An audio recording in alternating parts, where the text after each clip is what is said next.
দুবাইয়ের গ্রসারি স্টোরগুলো কেমন আজকে তোমাদেরকে দেখাবো। এখানে ইন্ডিয়ার প্রায় সবকিছুই পাওয়া যায়।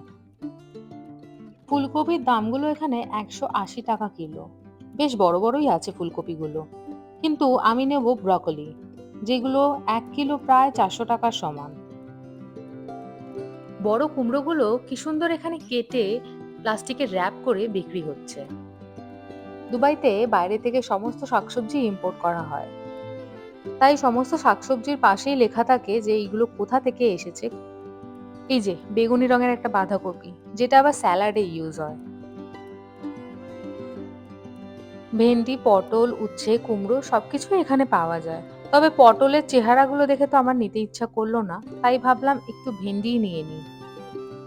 দুবাইয়ের গ্রসারি স্টোরগুলোতে শুক্রবার শনিবার দিনকে ডিসকাউন্ট চলে, তাই রবিবার গেলে ভালো কিছু পাওয়া যায় না। আমি 300 গ্রাম ভেন্ডি নিয়েছি, যার দাম নিয়েছে 70 টাকা। এবার এলাম একটু পালং শাক নিতে।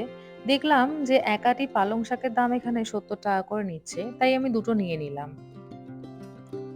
এখানে সাদা, লাল সব ধরনেরই পেঁয়াজ পাওয়া যায়, সেগুলো আবার বিভিন্ন শেপের আর বিভিন্ন দামের।